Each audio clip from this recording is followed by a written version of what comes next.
welcome to my channel, The Love Tita Heart, the channel for the non-stop followers of Alden and Maine, who will serve as voice for those who cannot express their feelings for Aldab.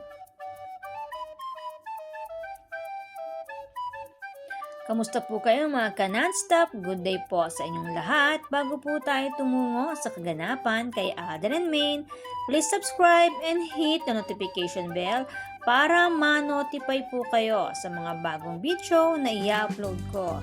Salamat po! Happy at mga ka-Aldab, ating silipin ang mga pa-update ng Pokerson family sa kanilang US vacation. Ibinahagi nila ang mga lugar na kanilang pinasyalan. Seryoso si Kuya RD, naalala ko tuloy nung nagbigay siya ng message kay Richard Jr. Sabi niya, take care of your family, ang sabi niya kay Alden. Sa mensahe pa lang ni RD kay Alden, lumabas na yung totoo. Hindi ko na nga lang po maalaala kung ano po yung exact date and occasion noon. Bali yun yung first and last ko siyang nakita at narinig na hininga ng message para kay Alden. Enjoy ang Pokerson family, kitang sinusulit nila ang kanilang bakasyon. Nagbalik sila sa Lake Tahoe, California kung saan ini-enjoy nila ang snow. Pero mukhang nag-enjoy si Daddy Bay sa mga cutie kids na ito na napadaan sa kanyang kamera. Halatang napoko si Daddy Bay. Mukhang may gustong ipabatid sa buong Aldab Nation and true-blooded Aldab Nation. Mukhang ito yung dahilan kung bakit may bigla na namang pa-interview si Alden about sa anak at sa kasal para makontrol si Daddy Bay sa pagpapakita sa mahal niyang manugang at mga apo. Kaya lang, ika nga, God is good all the time. May napadaan na 3 little cutie kids na eksaktong 1 girl and 2 boys. Hindi nakatiis si Daddy Bay, may pa-cryptic message pa rin. For sure, kung wala lang sarswela, siguradong busog na busog sa panonood ng video ang fandom galing kay Daddy Bay, video ng kanyang mga apo. Siguradong ipagmamalaki ni Daddy Bay sila Seb, Chin, and 30 sa buong madla kung wala lang sarswela. Pasyal din sila sa Half Moon Bay Ritz-Carlton 5-star Oceanside Hotel. Kapag ganitong may padagat, alam natin kung sino ang may favorite niyan. Si Mrs. Nicomane Pokerson. Tila ba ninanamnam ni Alden ang pagtanaw sa dagat habang inaalaala ang mga araw na nag-propose siya kay Maine. Ito yung scenery na palaging ipinapakita ni Alden o kaya ni Maine. Kaya masasabing espesyal sa mag-asawa ang ganitong tanawin. Sabi nga ni Alden, God is good always. Kaya naman sa minsanan lang na bakasyon every year dahil sobrang hectic ng schedule, sinusulit na ng husto ang kanilang US vacation. Ating pang silipin ang mga larawan pa na kanilang ibinahagi. Golden Gate Bridge in San Francisco, California. Kompleto ang buong pamilya sa lahat ng kuha. Ang tanong, sino kaya ang litratista nila? Alam na dis mga ka-Aldab ang misis na hindi pwedeng masulyapan sa mga larawan. Inunahan na ng mga saraswelita si Daddy Bay. Baka ipakita uli si Mengay. Kaya ngayon, kinuha ni Maine Mendoza ang pagkakataon na nagamit niya ang sarili niyang account sa IG. Kaya naman may pag-post siya ng kanyang tunay na minamahal, Richard Pokerson Jr. For sure, masaya siya habang ipinost niya ang video nila para sa kanilang endorsement na Bibo. Tatlo silang endorser, Ann Curtis, Alden, and Maine. Hiwa-hiwalay ang kanilang pag-endorso. Pero kapansin-pansin na parehong naka-pastel colors ang outfit nilang dalawa. Habang si Ann ay red. Ang layo sa kulay ng outfit nila Alden and Maine. Mahilig talaga sa twinning ang mag-asawa na ito. Pareho ring white ang kanilang inner.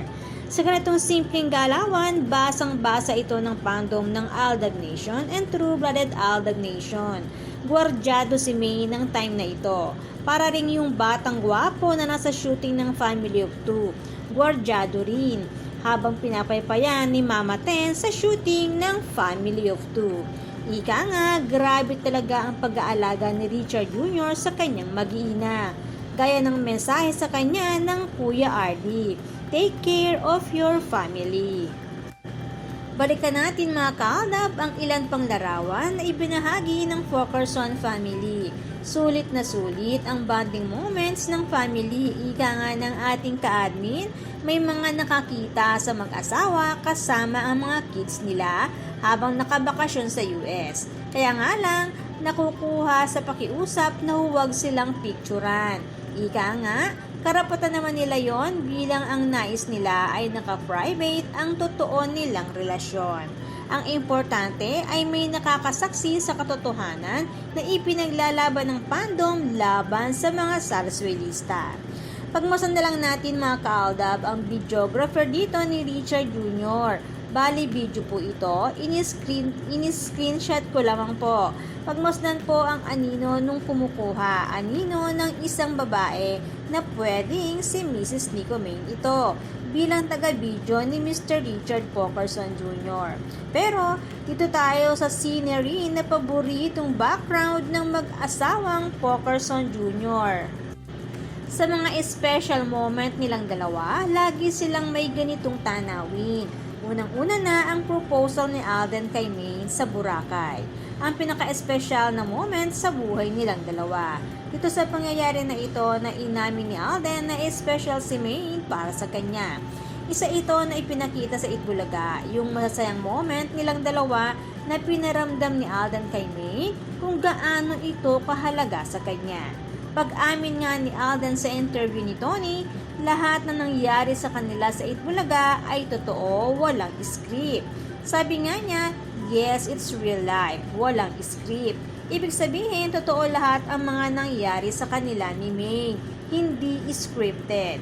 Kaya lang, dahil sa Sarsuela, wala ng elaboration para mabigyan ng justice ang pinaniniwalaan ng fandom. Dahil ang gusto nilang itanim sa utak ng madla ay ang ginawa nilang Sarsuela. Kaya lang, sorry sa mga Sarsuelista dahil mas naunang tumanim sa utak ng fandom ng Aldab Nation and True-Blooded Aldab Nation ang katotohanan na mag-asawa na sila Richard Jr. and Nico Menday Fokerson at may mga anak na. Doon tayo sa sinabi ni Richard Jr., yes, it's real life. Walang script.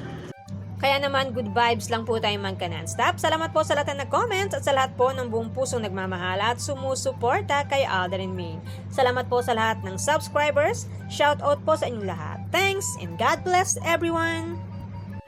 Salamat po sa lahat na nag-comment. Shout out po sa inyong lahat. Sorry po, hindi ko na po kayo iisa-isahin.